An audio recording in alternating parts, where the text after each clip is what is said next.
Welcome to the deep dive. Today, we are tackling what is, I think, one of the toughest areas in medicine and a huge topic in the MSRA SJT, patient confidentiality. It really is. It's this constant ethical and legal tightrope we all walk. Exactly. So let's start with a classic SJT-style dilemma. You're a junior doctor, and a patient tells you they're planning to seriously harm their neighbor. You believe them. They then forbid you from telling anyone. What do? And right there, that's the tension. That's the conflict between your duty to your patient and your duty to protect the public. So if we have to boil this whole massive topic down for someone revising right now, what's the one-sentence takeaway? The core truth is this. Your duty to share information can be just as important as your duty to protect it.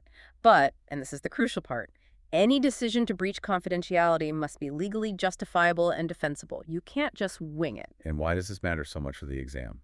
And, for everyday practice? Well, because the GMC is incredibly clear on this. Getting it wrong isn't just a mark dropper in an exam, it's a fitness to practice issue.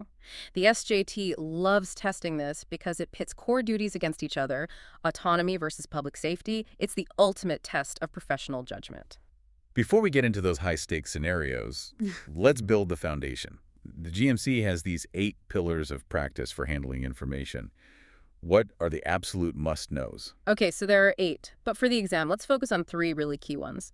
First is what they call minimum necessary information. Right. Only share what you absolutely have to. Precisely. If you can use anonymized data, you should.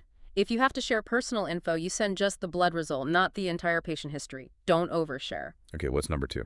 Number 2 is protection and governance. This is your basic digital and physical hygiene. Don't share passwords. Don't leave patient notes open on a screen in a public area. It sounds obvious, but it's a huge trap. And the 3rd? Informing the patient. Transparency. You have to tell patients about any disclosures they wouldn't reasonably expect. This builds trust, which is the whole point. That makes sense. And that actually brings us to a really important point about direct care. The idea that you can share a GP referral with a consultant based on implied consent. Yes, because that sharing is essential for safe care. The system would grind to a halt otherwise. But, and this is where it gets interesting, that's where you need a proper legal framework to back you up. Okay, so let's get into that framework. This is the high-yield stuff. What are the legal bases you can use to disclose information? Right. Think of this as your decision-making tool. You can only disclose if one of these 5 legal bases is met. You have to have one. What's the first one? The first and the best is patient consent. This can be explicit, so written or verbal, or implied, like we just said, for direct care. And for the exam, explicit consent is always going to be the safest, strongest option if you can get it. Absolutely. Gold standard. Okay, what if you can't get consent? Then you move to base 2, lack of capacity. If a patient can't consent, you can disclose information, but only if it's of overall benefit to them, and you have to follow the Mental Capacity Act to the letter. So you need a proper capacity assessment and a best interest decision. You can't just decide for them. Exactly. It has to be formal and documented. Okay, then we get to the ones where the patient has no say at all. Correct. Number 3 is when you are required by law or court order. This is a direct instruction.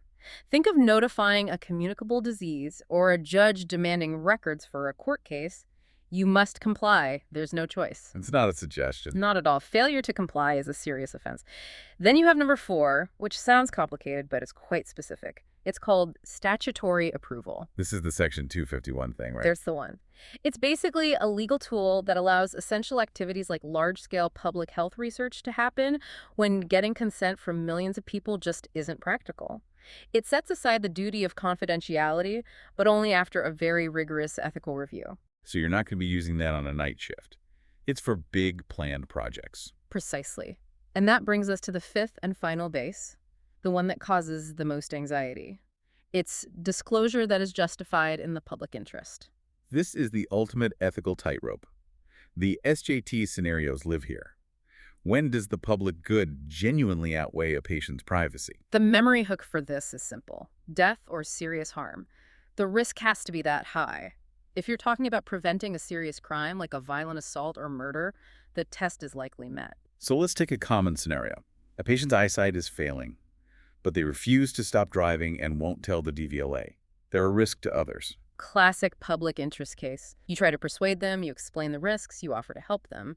But if they still refuse and you believe they pose a real and serious risk to the public, You have a duty to inform the DVLA directly. The public interest outweighs their confidentiality. What about the other way around? This is the ultimate trap answer scenario, I think.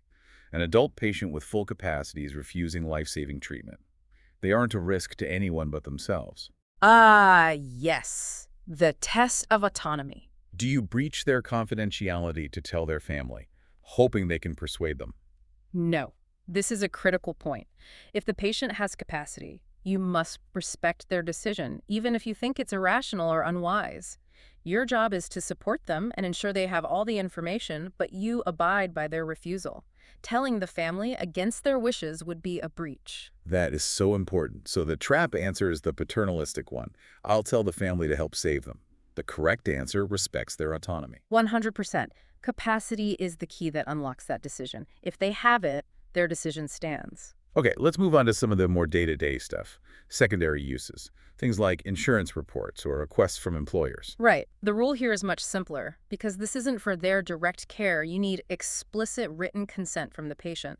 You have to explain exactly what's being shared and why. And again, the principle of minimum necessary information applies. Always. If an insurer asks for a report about a sprained ankle, you send them information about the sprained ankle. You do not send them the entire medical record. That's a classic data breach. Let's finish with some modern practical traps. Things that can catch people out. The biggest one is still improper access.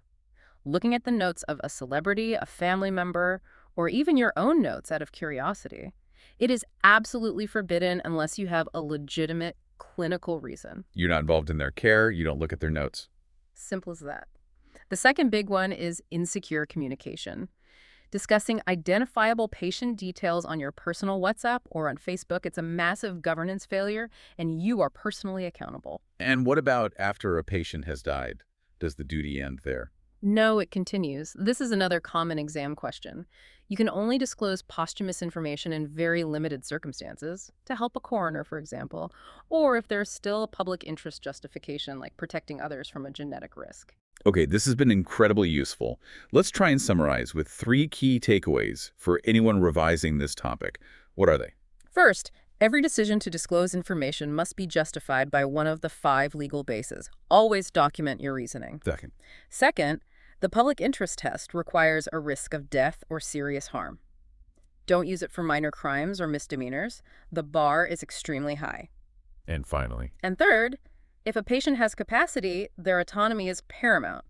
You must respect their decision to refuse treatment or disclosure, even if you disagree with it, provided nobody else is at risk. That's brilliant. So to close, what's the final thought we should leave people with on this? I think the real challenge now and for the future is this. The digital age makes sharing data incredibly easy, but it makes governing it incredibly hard. We have this principle, the Caldecott principle, that says sharing is vital for good care.